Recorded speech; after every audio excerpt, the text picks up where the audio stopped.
So, hello and welcome to this week's episode of the Turn 5 podcast, where I know we promised you support series, but due to some large news, that's next week. So, if you want support series, come back next week.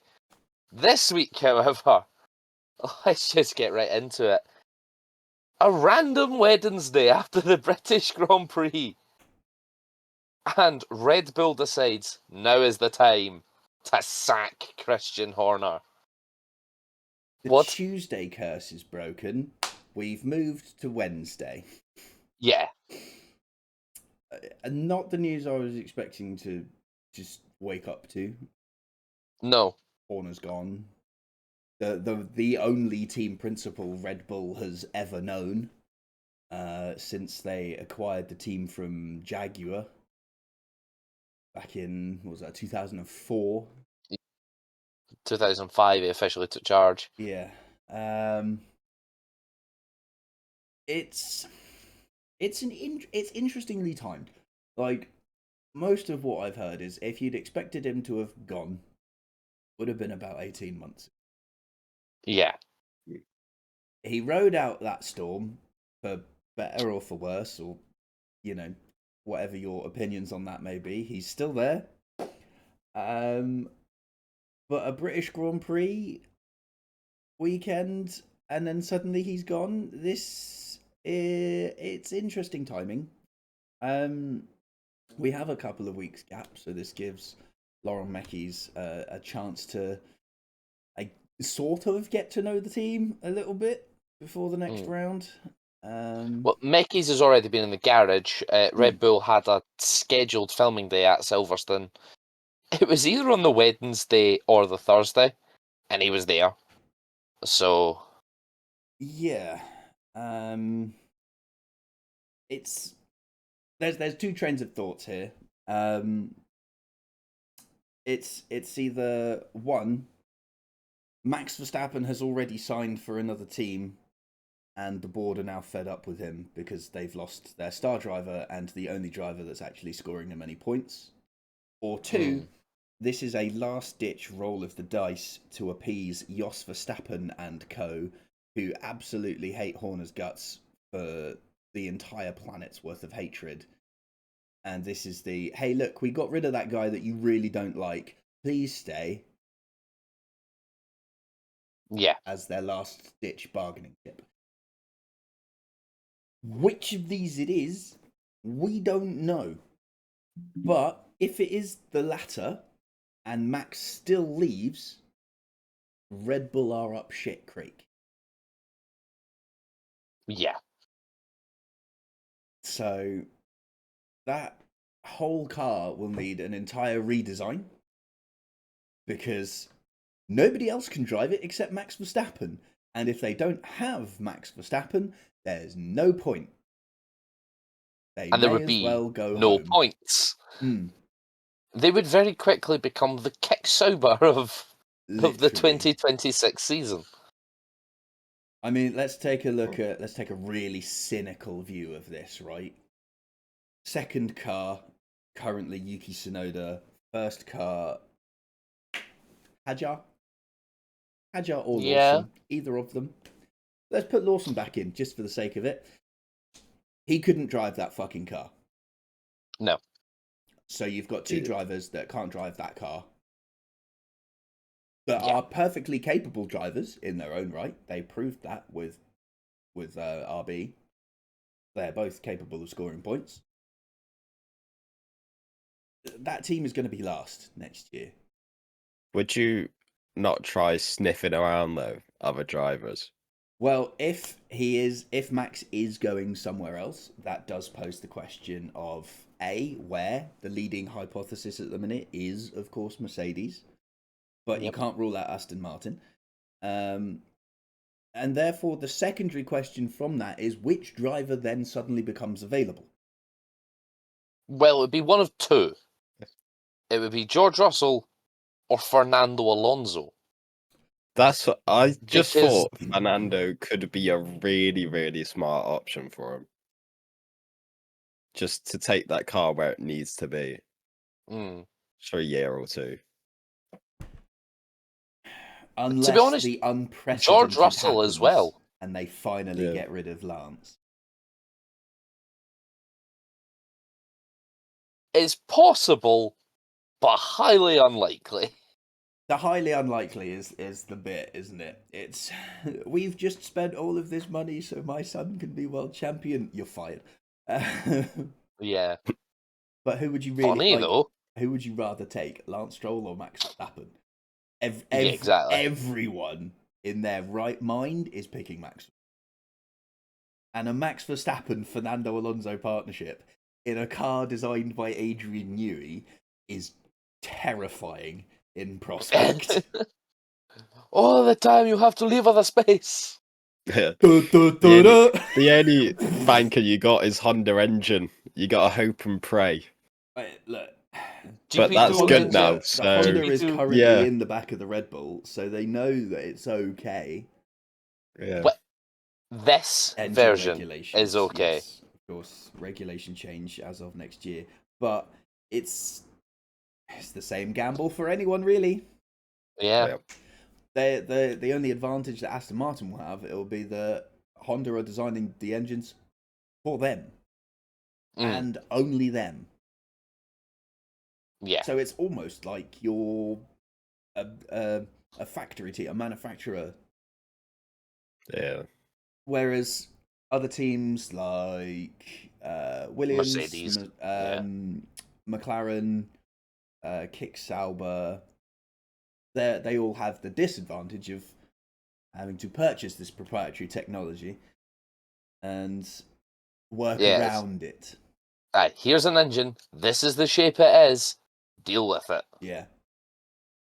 It does a slight tangent here. It does pose an interesting question of, you've been given the engine in the exact configuration of the design team. Does that mean you can sort of reverse engineer their chassis internal space? Because you're I guess to a point, yeah. this is where the engine is.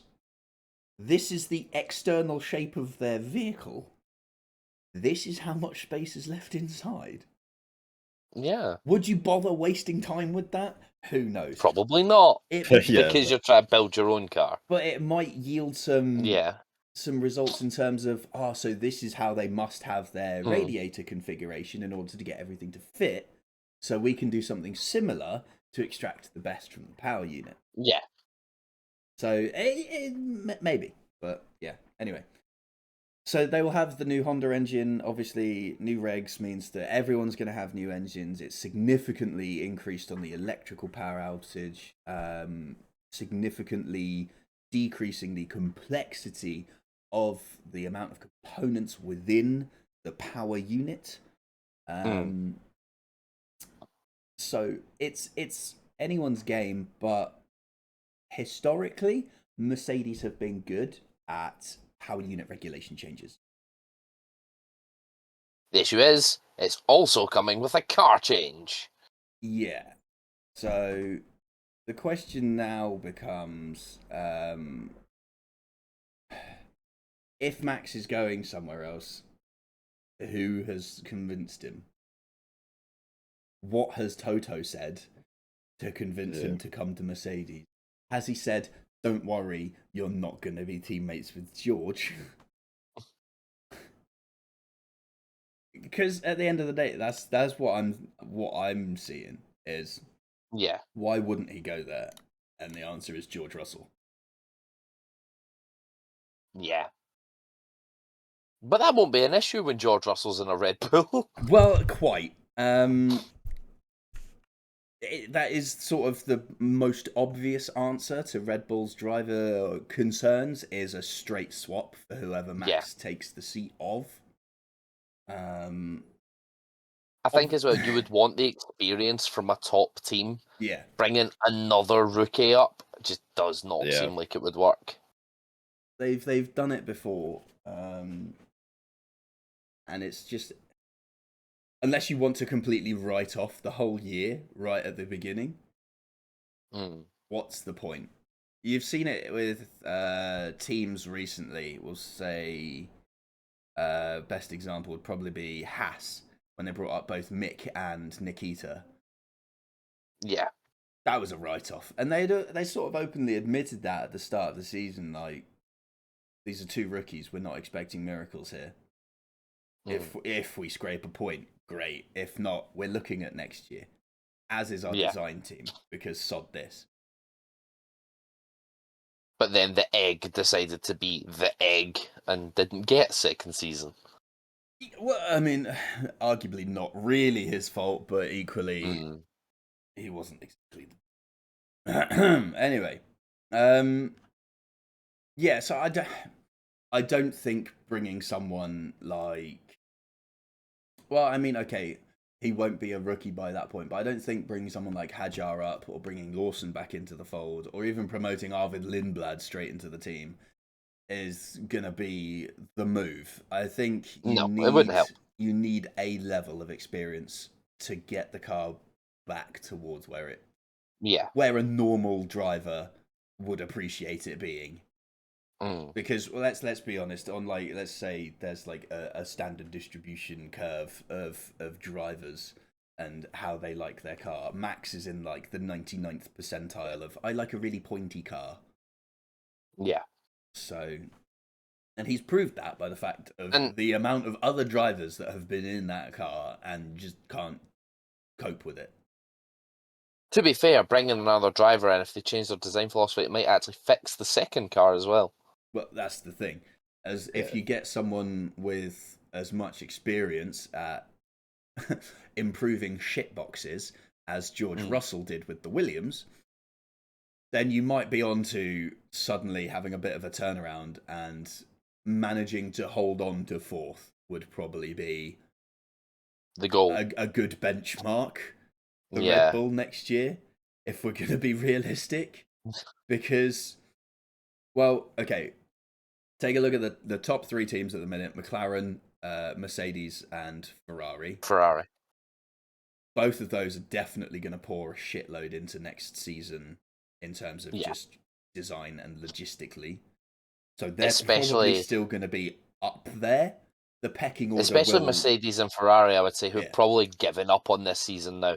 It's clear McLaren are going to win the title. Let's do 2026. Yeah, but there'll come a point where McLaren also shift over because they'll go, well, we're so fucking far ahead. The others aren't bringing anything. Sod it. Yeah. But then you look at teams slightly below Red Bull, and you've got Aston Martin and Williams. Aston Martin have invested heavily for next year. That is no secret. They've got they've just built a new factory. They've got a wind tunnel going. They've brought in Adrian Newey. They've brought in a series of high-profile personnel for behind the scenes. They intend to come out fighting in 2026. Yeah. Adrian Newey probably being the single biggest component within that. If that car doesn't score at least 5 podiums in the first 10 races, I will be shocked. And then you look even below them. Alpine are taking on the Mercedes power unit. Yeah. Alpine have given up with their own engines. Yeah, that could turn their lives around. Where will Cadillac fit into this? The Alpine one is an interesting point. It in a way is them admitting defeat. In their engine development department, that they cannot cope with the prowess of the Ferrari power unit and Mercedes power unit and the Honda power unit. But equally also saves them a shitload of money. Yeah. So, yes, they have to purchase the engines from another team, but they no longer have to build, develop, and improve their own engines across the course of many seasons. It is a simplification of their workload. Yes, it is a disappointment because the French team no longer has a French power unit and is now solely based in England. And it is a shame in terms of like the job losses because the factory has shut down. But for the actual team as a whole, it's probably a positive because they're able to then focus on And the aero, the chassis, and all the other stuff. if we're being honest, the Renault power unit was a bit of a shitbox. It So had taking on tendencies to break down at taking on highway. arguably the strongest power unit in the sport, and has been the strongest power unit in the sport since 2014. If they maintain that level of consistency, can only be a good thing for a team that's struggling like Alpine is. Yeah, no, It exactly. can't fix a shit car, but it can certainly help. Yeah, it's like they say, you don't need to wear running shoes to go running, but it helps. So by ditching their flip flops and putting on a pair of, I don't know, Nikes, Adidas, Brooks, New Balance, whatever you want to describe the Mercedes shoes power are unit available. as. That's Umbros. right, I listed a few. Feelers. Does anyone actually wear feelers? Are they still a thing? Sonico. They still wear like their jackets and that, don't Oh, they? okay. Have they just transitioned into a sports fashion brand now? Yeah, it's the Okay. vintage sports brand, isn't it? Retro, yeah, love that. Yeah. Brilliant. Way to make me feel Anyway. old. Yeah, by ditching their clogs, basically, they're priming themselves to give more of a fight than they have been able to. This year has been admittedly up and down, and I'm not sure how much of that is power unit related and how much of that is second driver issue related and upper management related. We still haven't heard anything about Franco Colapinto yet, so we'll keep our ears to the ground on that one. But as is, he's still in that seat, so could be a summer break job. But yeah, Gasly has been dragging that car to places where arguably it doesn't belong. Yeah. But he's been doing a good enough job that, to be fair, he's doing all right. So it's a rough one, but you know they're 10 points shy of Haas.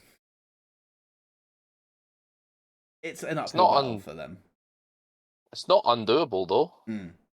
See, Kick Sauber. True.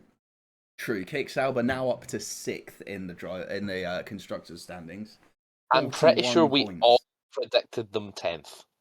I am probably fairly certain of that. Yes. The only reason I wouldn't have predicted them 10th is because of like a hate watch, and I've purposely put like Alpine or something. Well, you're like I feel Rich like I'd putting done that Esteban last year. Ocon 20th. Yeah, yeah, exactly like that.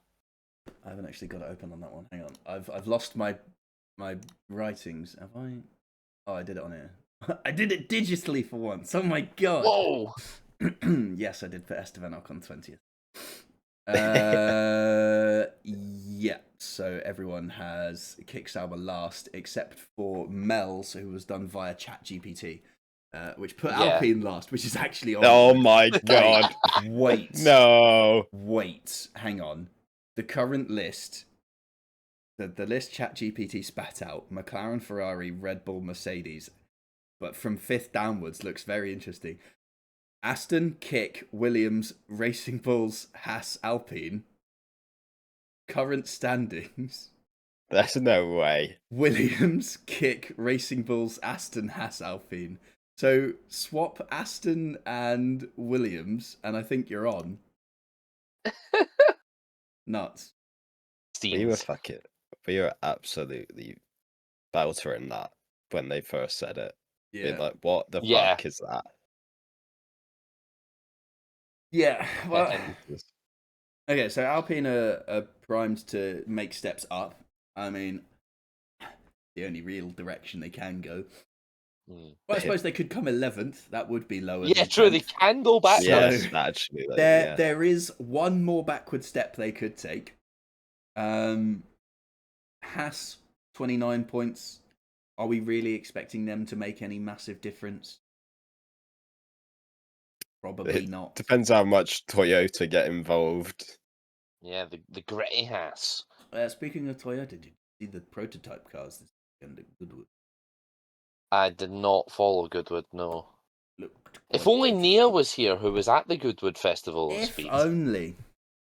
We could have roped her in for it, couldn't we? We could have been like, it's not about F1, you don't need to have watched F1. It's About Goodwood. and then proceed to sit here and chat about Horner getting fired for an hour. Aston Martin, we've discussed. They're currently 8th, so you'd like to see them further up. Racing Bulls. On current trajectory, if Max leaves, probably primed to become the highest the number one rated team. Red Bull team. Yeah. Crazy. Imagine being Liam Lawson getting booted out of Red Bulls and then next year being the better team. They say destiny works in mysterious ways. Well, while we're talking about Racing Bulls, I guess it's probably a good time to continue the main topic of tonight's episode, which is Horner sacking. They obviously got a new team principal as well. And I can't remember his name. Alan Permain. Yeah, I've never heard of him. It's the team radio of something, and I forgot what, but it's funny. Oh, it's Fisichella at Melbourne, and he's 2 seconds off the pace of Alonso. He's like, you need to pick it up, mate. This ain't good enough. Is that him? Yes. Right. In that case, I love him because that is an iconic bit of team radio. Okay, let's give you a brief overview of his career, shall we? He started his career in motorsport in 1989 as a test electronics engineer for Benetton. He was promoted to a junior race engineer in 96, working alongside John Lacey. He became a race engineer from 1997 to 2006 as the team became Renault. He was the race engineer for Jarno Trulli and Giancarlo Fisichella. 2007, he became the chief race engineer for Renault, and in 2011, the chief operating officer. In 2012, he became the sporting director for Lotus, a position he retained as the team transitioned back into Renault and then Alpine. And on the 28th of July 2023, he was released from Alpine after the Belgian Grand Prix. And he was announced at the start of 2024 as RB's racing director, and he was appointed as team principal. That is his career. Fair. Yeah, I guess that does also pose the question of what will that do for Racing Bulls' new leadership. Lord Meckies was obviously doing something right. Sure, they weren't fighting at the front, but they weren't a shitbox either. Lauren Meckies has been quietly plugging away at the back of the field, just getting on with it, really. They've got 36 points at this point in the season, which isn't terrible. They're only 5 points behind Kick, which you'd argue are only there by a stroke of serious fortune. Oh, yeah. 18, so by not rights, 18 points, sorry. 15 points in Silverstone is a huge haul. Yeah. For a back marker team. So by rights, they would probably be 6th on merit if it weren't for that stroke of luck for Kick. And they are, 23 points behind Williams. So there's a bit of a mountain there, but Williams have hit a bit of a slump in recent weeks. So I think that is the target, is to try and haul in Williams. Obviously, the first target will be to get themselves back ahead of Kick and rightfully where they should be. But I think end of season goals, if we took if everyone did like a mid-season review and target update, then I think reeling in Williams is the goal. I would love to see Kick tie with someone at the end of the season and have Nico Hulkenberg's podium decide a position in the championship on countback. Well, currently, RB are tied with Aston on 36 points. So that one is being decided on countback. And I'm desperately trying to think who's scored the highest place out of those two teams. Yeah, or who scored the most I'd eighth guess places or something. Racing Bulls because of Hajar at Monaco. Oh, was that there was what, 6th? Yeah, it's like 6th or 5th. The highest I can remember on Aston being is like 7th. Lance Stroll got 7th this weekend. Last time out. Lance Stroll got 6th at Australia.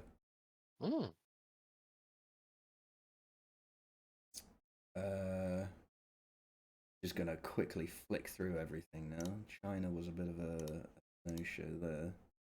Oh wait, what about the sprint? Gotta check the sprint.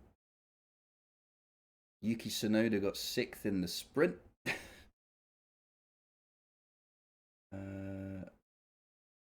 So it'll probably be Racing Bulls then, on account of more 6th places. Yeah, but does sprint count? I think so. Okay, so it wasn't Saudi.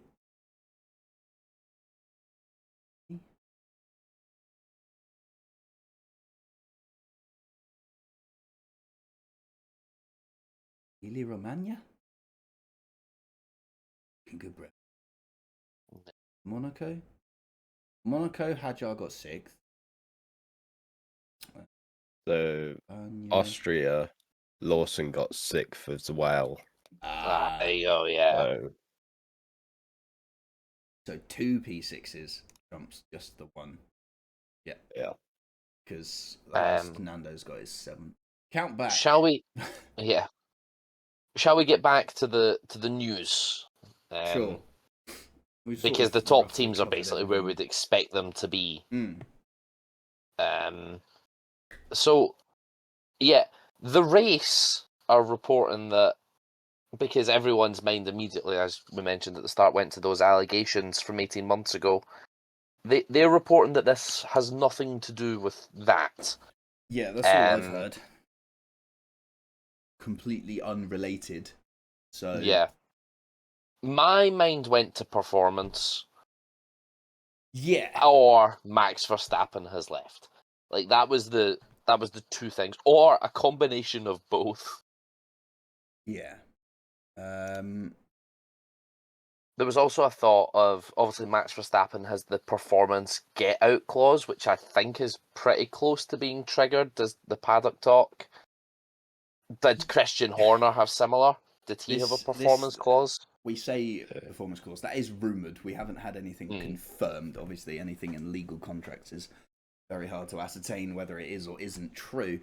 All I can say is for the team is that Red Bull are now nearly 300 points behind first place in the... Yeah. So if there was going to be a performance clause, is it you have fallen too far behind the leaders and get the fuck out? Quite possibly. But equally, you look at the years where he was in charge and it was Mercedes domination and they still weren't very up there. Or has that changed since they returned to the top of the pile and now they're expected to stay there? In terms of Max Verstappen's points gap, Oscar Piastri's in the lead on 234 and Max is on 165. So if Piastri took 25 points and Max failed to score, that would put Piastri on 259, which still isn't enough to be 100 clear. Yeah. Which is like what I've heard. If he falls 100 lead, he's to leave. Maybe they've just decided that it's inevitable that he will eventually fall 100 points behind the lead. The current trajectory, it's not exactly hard to imagine, is it? For the want of, we are exactly halfway through the season. We are. Let's just do the really rough and cut, double everyone's points. That would put Max on 330, and Oscar Piastri on 468. So would So he lose would by over be 100 points, yeah. 130 odd points behind. So, on current trajectory, yes, Max will finish over 100 points behind the leaders. Yeah. Obviously, everything isn't guaranteed, but it's hard to see them overturning such a shitbox. Exactly. Yeah. Considering we're halfway through the season and their combined second drivers have scored 7 points. Mm. Out of their, 172. 72. So Max has scored 165. Fucking hell. Yeah. Of Yeah. 172. That is the definition of putting a team in a backpack. That is probably why the team are shitting bricks and trying anything to please Jos Verstappen. Yeah. But one could argue the team has put themselves in the situation by building a car for one driver. Yes. And I mean we've discussed that before, and I've said it before, it's bad practice. Yeah. A driver is not going to last forever. You just need to design a car that is quick. That as we both seen of your last drivers year, can get out of a it. single driver can't win you a Constructors' Championship. Yeah. Having one driver loses you the Constructors' Championship. And having one driver is losing them the Constructors' Championship again this year. Yeah. And they're not it's even not in just, the chat of the Constructors' Championship well, anymore. that's the Like thing. It's not they're just gone. losing them. It's not just losing them the Constructors. It's losing them second and third. Yeah. They are only fourth because of Max Verstappen. If they did not have Max Verstappen, they would be last. Yeah. Just on merit. 7 points from the other drivers. 12 points adrift of Alpine. And we've all said that Alpine have not had a great season. Yeah.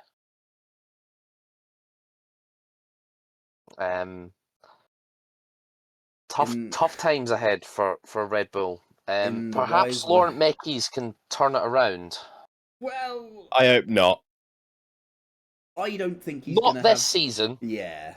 in the future. A few years. Question. Yeah. Is he a stopgap appointment, or is he the next thing? I don't see believe why there he is can't thoughts be. that he's a stopgap appointment. Which is rough, and that because then when he they'll gets go for a replaced, what does he do? big name. But he may bear in mind he's also been appointed CEO, so he may simply stay CEO and they bring someone in to As be team principal. So that'd be the same sort of, like, we have Zach Brown as CEO and Andrea Stella as team principal. Yeah. That sort of, okay. I see, because they're, I guess in that way they'd be dividing the political power within the team, because that was one thing that annoyed the board, because there was like two camps within Red Bull since Dietrich Mateschitz died. There was the Austrian side and there was the Thai side, and they didn't get on, and they didn't like how much power Christian Horner had over the team because of the offices that he held. And not only that, over the teams, Yes. because he started getting involved with Racing Bulls. But that has since been reined back with the initial appointment of Laurent Mekies and then Christian Horner sacking. But it should be stressed, he's not actually been sacked from Red Bull yet. He's still employed for the rest of the season. Yeah, he's still on the payroll. Yeah. It's going to be a hell of a drain on their finances, unless Lauren Mekies is like on peanuts for the rest of the year. Or because he's not operationally, it may not count as part of the cost cap. Wasn't it like the top 3 earning personnel don't count? Yeah, top drivers and top 3 earning personnel. But not only that, if he's not actually operational in the team, they could say, well, he's being paid by Red Bull, the company, not Red Bull Formula Racing. 1. Yeah.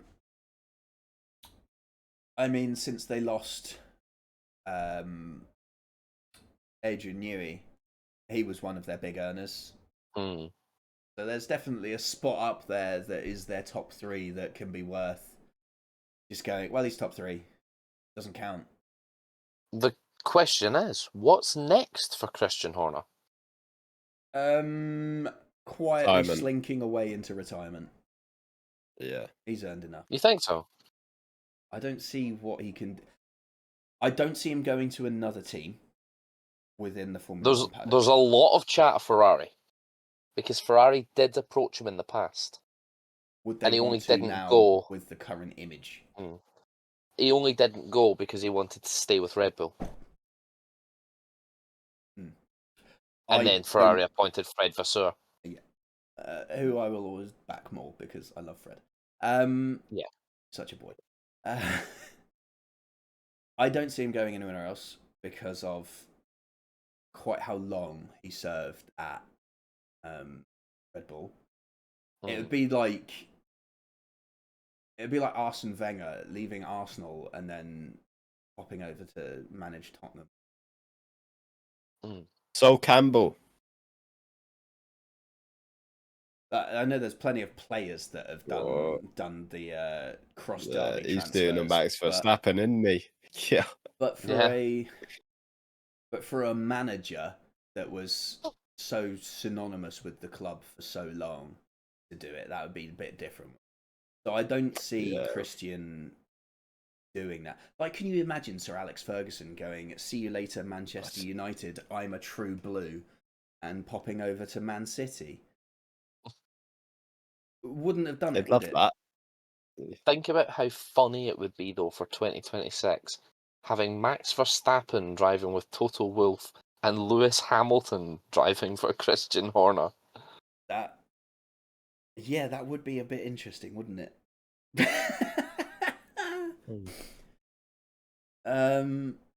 Yeah, I don't know.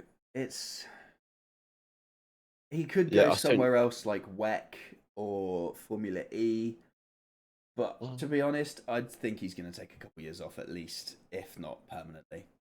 Yeah. He's not short of a few bob. Neither's his wife. They're fine. And if it all comes to it, they could do a Spice Girls reunion. Yeah. Then they're sound. I'm sure he's probably got shares, so he's fine. Probably. Yeah. But I don't imagine a CEO of a company not having shares in said company. Yeah. So it's one of those things. Like, do I see him coming back? Not immediately.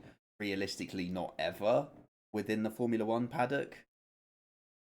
Punditry would be an interesting pundit, to say the least. No. Be funny to get him asking Toto the questions. Mm-hmm. So Toto, how's your shitbox of a car? Yeah. Huh? I do love all the memes from the infamous team principals meeting, though. If you've got a problem, change your fucking team principal. Yeah. Well, they've got a problem with the car. They've not changed the car, and now the driver may be leaving too. So that is really, yeah. I think if Max goes, that is that is doomsday clock for that team. Yeah. They're operate. We as a world, we have our own doomsday clock. Red Bull are on 2 seconds to midnight right now. Yeah. Max Verstappen leaves. That's 12:30. It's been and gone. They're in the apocalypse. There is reports as well that the Mercedes AMG board, so Total Wolves bosses, have approved the approach to Max Verstappen. I'm scared of the number as well. I don't know if you've heard the number that's... I have. It's 103 million. Mm-hmm. That's a big boy number. That's nearly the entire cost cap. Yeah. But he's top 3. Well, he's driver. Well, he's a driver. So it's fine. I think that would be... Would that be more than the rest of the grid combined? It would be pretty close. Mm.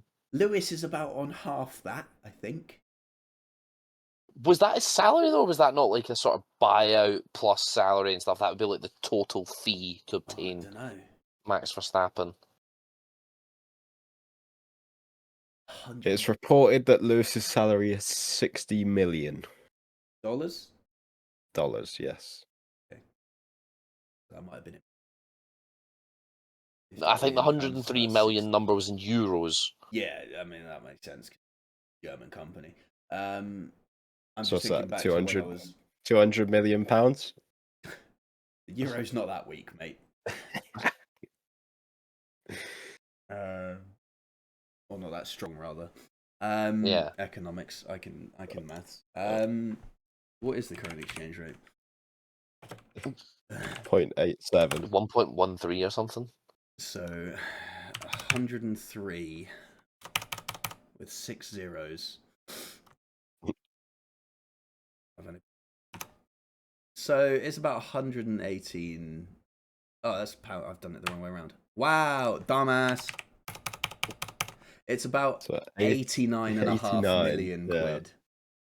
Jeez, oh. Formula One. But yeah, we'll keep you abreast of Verstappen to another team as time goes on and as we get more information on it. Knowing Formula One, they will just drop the announcement on a random Tuesday. Max Verstappen costing 103 million euros is the same amount that Real Madrid paid for Jude Bellingham in 2023. Max Verstappen's worth more than Jude Bellingham. That's fact. So yeah, that's crazy though. Shall we move on to our second and, well, final item on the agenda for tonight? Unless anyone's got anything else to talk about Horner's sacking and the fallout. Oh! What happened What? yesterday? Actually, 2 days ago to this. And Okay. it was the 6 hours of Sao Paulo.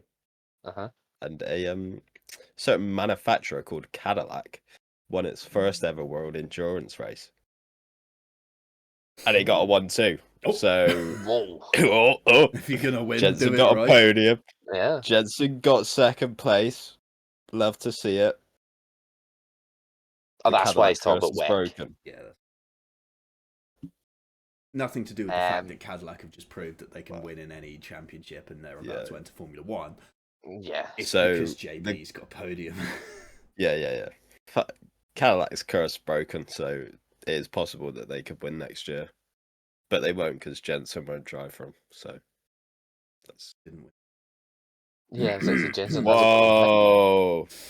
He got information about that car. Without that information, they wouldn't have run that race. So Anyway, Yeah, moving on.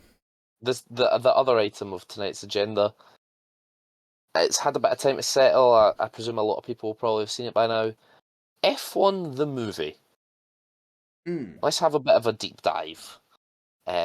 We've all seen it. Rich, you and I have seen it in IMAX. Mhm. Ben, I don't know, did you see it in normal or in IMAX? I watched it at View for a $5. Do you know what? Other Respectable. cinema theatres are available. Yeah. Yeah. What did you see it at? I seen it at Showcase and Cineworld. Okay, I saw it at Cineworld because I have a Cineworld membership card. It's Cineworld Other Unlimited. loyalty schemes are available. Well, I don't know, because when I signed up for Cineworld, there wasn't one for View. Do View do one now? They don't do like an unlimited one, but I think they've got a loyalty scheme. I know Showcase do. That was the sway for me, was the fact that Yeah. it was like I just go whenever I want. I could be doing with that this month. I've been to the cinema so many times. Yeah, I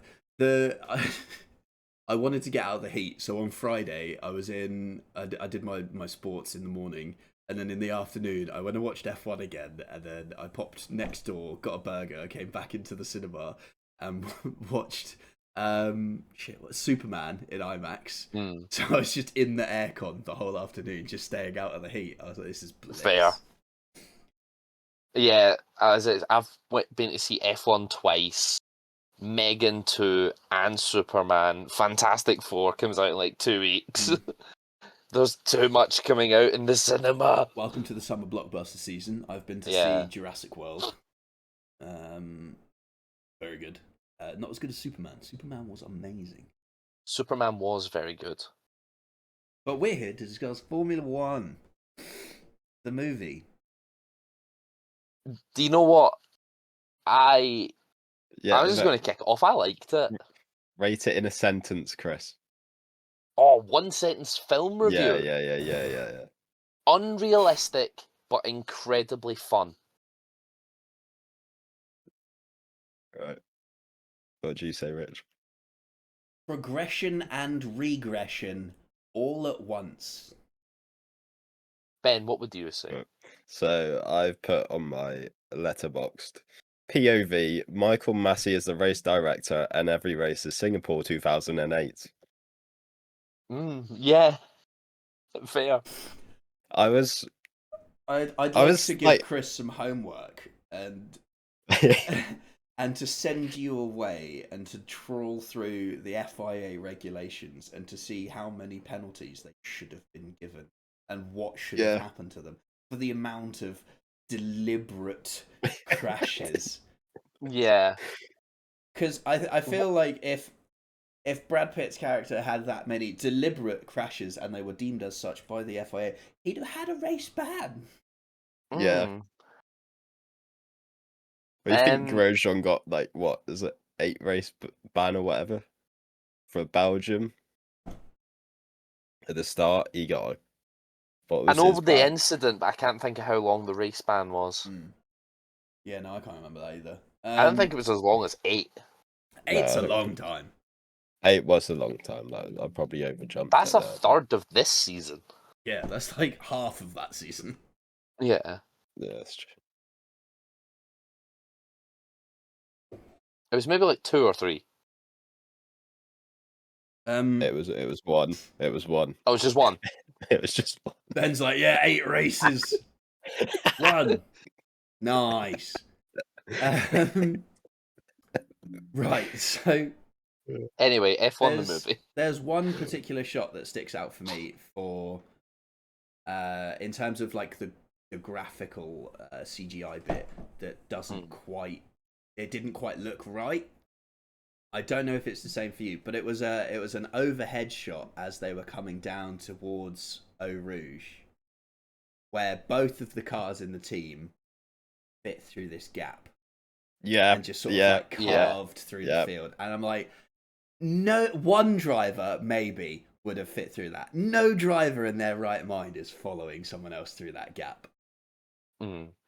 So otherwise, I think visually it was very well done. Visually, the bit that took me out was at the Monza crash. The actual crash was fine. Okay, I was going to say, I was just waiting to go, Alex Peroni, 2019 yeah, no, Formula 3. I remember that 2020 Formula 3 crash from Alex Peroni. That was it was the helicopter shot when the Parabolica becomes a straight because it was recorded at Brands Hatch. Yeah, I saw somebody go driving around Brands Hatch and showing off the fact that they curbs were still painted. The curbs, Yeah. But it was for 2 separate races as well. It wasn't just the Monza. Yeah, it was Monza and Belgium. Yeah. So they had the green, white, and red curbs for Monza, and then further around the lap, the curbs became red and yellow. I mean, it's kind of cool to see that, but at the same time, there were a few instances where I thought this doesn't quite line up with the actual circuit geometry. I think that was the big one for me, though, when Parabolica just transformed. Italy was a bit, but for the most part, I'd say it was okay. Definitely better than the old Gran Turismo film. Yeah, it's nice for the F1 movie to actually involve Le Mans, even though it's not a race. So that was good. Yeah, I did like how it was like welcome to F1 the movie opening shot. 24 hours of Daytona. Yeah, Yeah, no, even though that was a bit like what, it was still a good part of the film. It was a good the way to show racing how segment in they. that was fantastic. I did like the fact that they just had a pile of team caps on the table and just sent Yeah. out people Yeah. like, go and find out. I also found it interesting the fact they used a Porsche GT3, even though there had been other manufacturers, surely that were involved with Formula One, like Mercedes. Well, They were Porsche could have probably been abusing cheaper. Mercedes enough by getting them to build their cars. Yeah, that's true. But then Mercedes, it's not really difficult for Mercedes to build a GT3 car, is it? Yeah, I suppose. Oh, you want a GT? Here's one. We've got one spare. It's last year's, but we can just update the paint job if you like. Yeah, cool. Excellent. Yeah. It'll be ready in 5 hours. Yeah. I was actually But kind of surprised I think definitely within the first 10, Brad Pitt dropped an F-bomb. And it felt very WWE, and the fact that this is going to be adult. Here's one F-bomb. Rest of the show for like 2 hours is for children. Here's another F-bomb out of nowhere. Completely fine otherwise. That's more the board's rating thing. That's to keep it at I- a 12. If they I dropped any loved more, it would have been a 15. yeah, I loved the Rush reference when they referred to the Apex GP car as a shitbox. Good old Nicky Lauda. Yeah, I just heard loud. It's a Ferrari. It's a shitbox. It's a Ferrari. A shitbox is a shitbox. I did enjoy that sort of Yeah. callback, and just while we're talking about links to Rush, getting Hans Zimmer back to do that soundtrack. There's The original cinematic soundtrack for that film is amazing. Yeah, there's a few people that you'd think of when you want something done right. Obviously John Williams has his bag. He does the big films, Jaws, Star Wars, Yeah. Indiana Jones, etc. In terms of other film composers, Hans Zimmer is probably the next pick. And then beyond that, you've got a lot of other good people in there. I like Alan Silvestri and Michael Giacchino. Danny Elfman's not bad. So there's a few people that probably could have done a decent job of it, but Hans Zimmer is like. I genuinely think that soundtrack will be up for awards next year. I want to see when awards season rolls around again. Yeah, Hans Zimmer films. See what he's actually in. Just his accolades here. Jesus, he's done a few. So F1. He's also done Eden, Kung Fu Panda 4, Inception, Rush. He did Wonder Woman 1984. He did No Time to Die. He did Blade Runner 2049, Dunkirk, Inferno, Batman v Superman. Did you say Interstellar? I didn't. I Yeah. forgot about that one. Interstellar. He did the Dark Knight trilogy. He did Man of Steel. He did 12 Years a Slave, Rush, the Sherlock Holmes films. He was involved with Pirates of the Caribbean, Madagascar. There's so many good. Wow. DreamWorks' Spirit, the film about a horse. Mission Impossible 2. The man's his rap a sheet legend. is very long, and they managed to get him for F1. Yeah. I'm sorry. Peak. I found a new peak. Best ever. He did Cool Runnings. Yeah. Oh, class. That's it. They got the goat.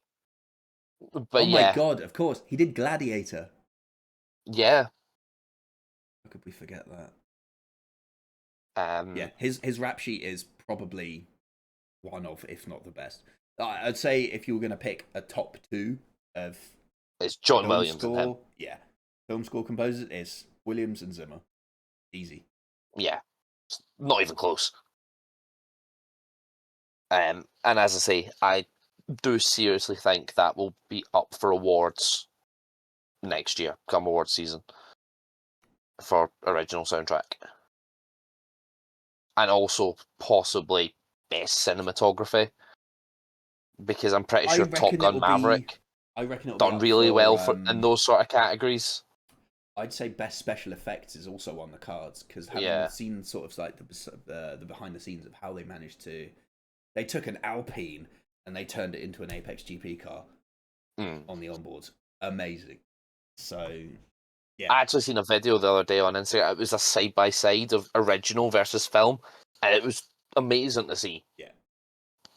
But let's get back to the film itself. Hmm.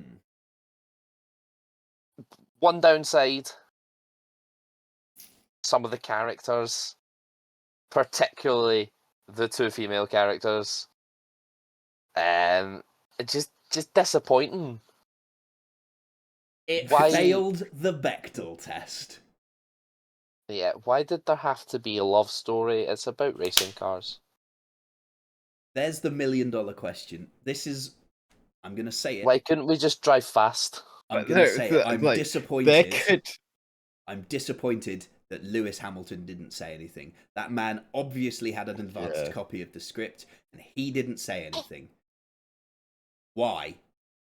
Should be noted, he was only a producer. He's an There were many- executive producer. No, not according to the credits in the film. Is he not? I'm He's pretty only- sure he said EP. He was only credited as a producer. Stefano Domenicali and Toto Wolff were both executive producers. Then they definitely both. Toto should have fucking said something. Toto was like, But- just like my wife.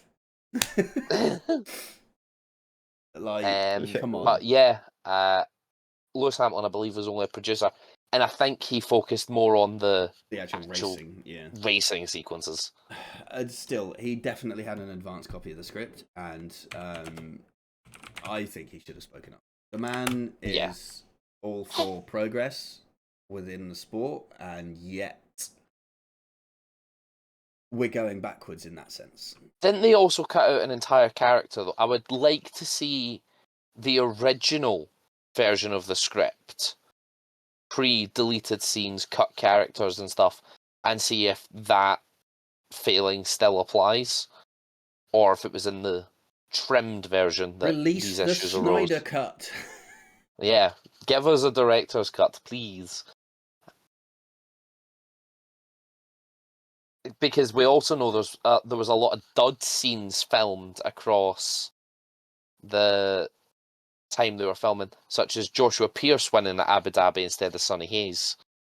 They did film both. There was Brad Pitt collapsing on the grid at Las Vegas. That wasn't used. Oh, yeah, he's only a producer. Interesting. Are you checking the IMDb? Yes. Yes. So there is a lot from that film that wasn't used. I would like to see a director's cut. My fear would be it's going to be like 4 hours long.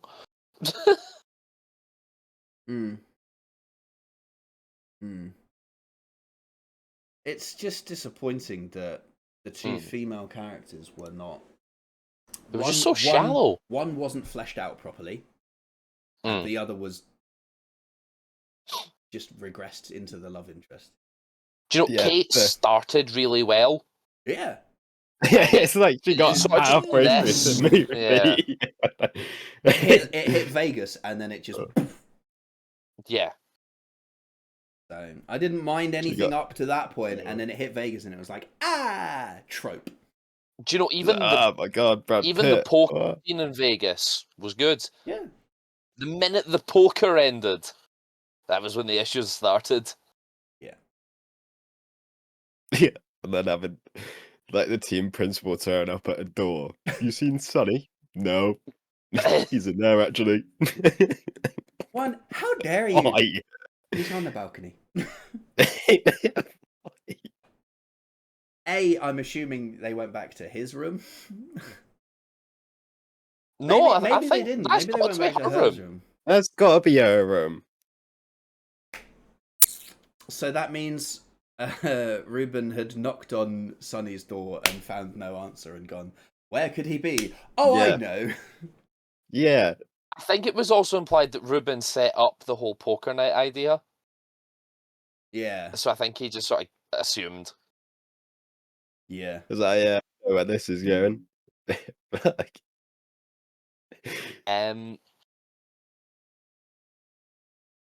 What's our thought on the whole illegal upgrade, fake documents part? Just when we're talking about Vegas, combat I don't upgrade. think what happened would have been how it played out. If I remember back to the dodgy brakes in the Renault, they got to keep racing with it and just lost 15 points Well, it depends, after the doesn't it? FIA had done their investigation. Sometimes you have to revert to an old spec, and sometimes you have to modify your current spec. Renault, in that instance, were told, fine, but here's a points deduction. Was it Renault or was it Racing Point? Racing Point. I think it was Racing Point. Racing Point, yeah. It was Renault kept moaning. Yes. They it put in a was protest at the end of every race. 7.5 points a car, wasn't it? Yeah. Yeah. Which was a really weird way of doing it, but whatever. So yeah, it depends, I guess, on the severity of it. Obviously, the way they'd done it in the film was that it wasn't designed by them, which is a more serious offence than a simple technical. Though, admittedly, Racing Point were being accused of using Mercedes components, were they not? Yeah, I think it was, again, not designed by them. Yeah, so it's weird. Yeah, because the Racing Point brakes were like, how can you possibly know the internal? Why do the internals match when you can't possibly see that from a photograph? You know. Yeah. So yeah, so that was that way, but It's just when they use the like, oh, your car is under review, and then it's like, oh, okay, we better take the upgrade off. Like, well, no, just face disqualification if they decide it's bad. Yeah, it's I don't know. There was a couple of bits where it's like, is this how the rules would work? I mean, realistically, Sonny would have had to have done a FIA health check, surely, and they would never have cleared him to race. And he probably wouldn't even have had a super license. And well, he he also just wouldn't won have Dotana. Dotana. Dotana. 24 hours a day, Daytona. He also wouldn't have got to race in Abu Dhabi because he didn't participate in qualifying. Yeah. Unless he receives blah blah blah from the stewards, but he would have had to start from the pit lane. No, if you don't participate in qualifying, you can't get that dispensation from the stewards, I believe. Well, let's work on the theory that he got special dispensation. It is a pit lane start, isn't it? You can only get dispensation from the stewards if you've participated in practice. And no, it's a back of the grid start. Oh, it is back of the okay, fine. Well, that's all right then. I mean, the other driver was shit and was at the back of the grid anyway, so who gives a fuck? Do you know, I actually liked when they got that bit right about the tyres. Being like, oh, we didn't make it to Q3, so we've got spare tyres. Yes, correct. I did like the line of, like, sometimes you do bad to do good. Yeah. Yeah, fine. You've done shit, now you're reaping the rewards. Sometimes maybe good, sometimes maybe shit. Overall, the film is, we'll say, outlandish, but it's an enjoyable watch. Yes, there are problems with it. It is watchable. Yeah. It's Scores- nowhere near as bad as I feared it was going to be. It's just the character development side that really let it down for me in terms of the action sequences and the whole the visually really well done. It's the human side of it that let it down for me. So if you were gonna tell me to scores put a out of number 10. on it, I'm giving it a 7. Ben? I give it 3.5 out of 5, so it'd be 7. I was going to go 7.5 out of 10. We're pretty much all in roughness of agreement there. It's a we are decent three film. big F1 fans as well. Yeah. I think a casual is given that a much higher number. Yeah, a casual that doesn't particularly care about the regression of female characters is giving that shit a 10 out of 10. I think it's got a 97% on Rotten Tomatoes. It doesn't surprise me. It's actually got a higher score than Superman. Damn. Well, or it did the last time I checked. Superman has to appease a bunch of very picky, sweaty, nerdy men. That F1's the same thing. I suppose you could say that for F1. Yeah, but F1's also got all the Tate McRae fans that are going to watch it. Have you seen all the TikToks? Yeah. No. It's just for the 20 seconds of Tate McRae remix. Also, there was a remix of the Jenny song, and I prefer that over the original. So release that on the soundtrack, please. Thanks. Jenny song. Yeah, is it Jenny? Oh God, now I'm doubting myself. K-pop, man. F1 the album. It's making me think of Forrest Gump. Jenny. Jenny. Rose, not Jenny. Wrong band. My bad. Oh God, the K-pop stans are gonna kill me. Rose, not Jenny. Who's Jenny's Blackpink, I think. But anyway, from which band is she? Oh, she's also in Blackpink. I was in the right group. I just got the wrong one. Shit. But yeah, it's an okay film. I'm just disappointed with the characters. Yeah. Particularly the wheel gun mechanic. There was that bit at the start. I can't even think of her name. Jodie. Oh yeah. There was the bit at the start, and then there was the apology scene with Brad in the ice bath, and then what? Yeah. She just sort of became God. Buddied up to the chief mechanic, and then was the second. Where's the development? Where's the actual progression there? It was just sort of they just had. Why isn't she getting on to Joshua Pierce?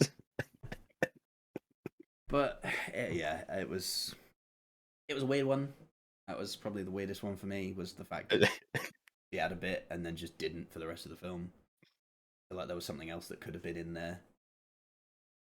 But just a training, a pit crew training scene where one of the drivers is walking through the garage and they're doing pit stop practice, and Jodie absolutely nails it and gets the fastest out of any of the 4 wheel gun operators. And then there's high fives and shit. And then there's great work, Jodie, from the chief mechanic, That's what it needed.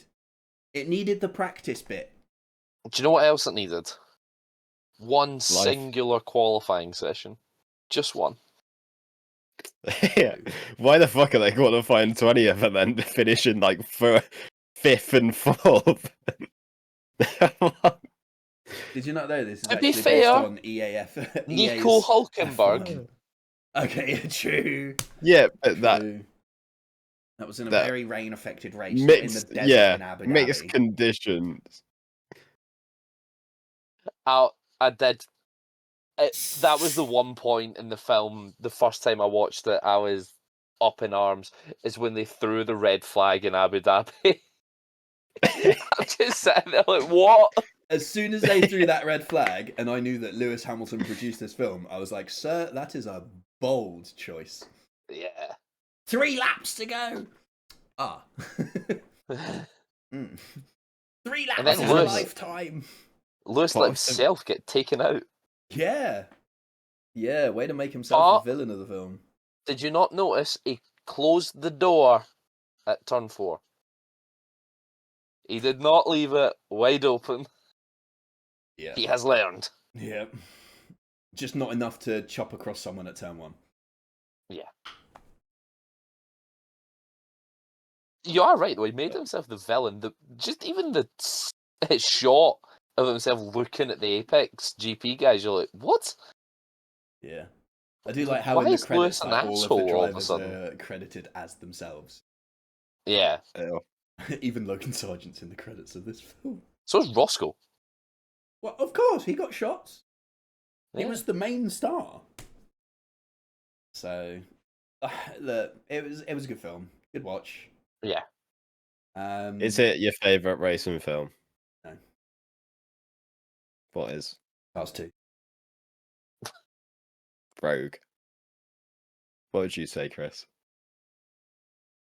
If we're talking like non-animated, yes.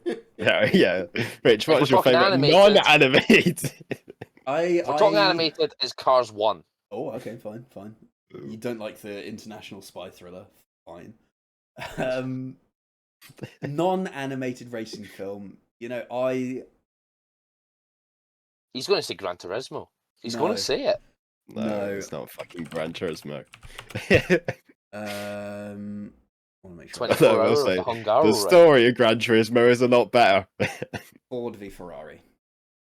Yeah, that's a good choice. It's a good choice. I liked that. film. Ben, what about you? I'd still say Rush is my favourite.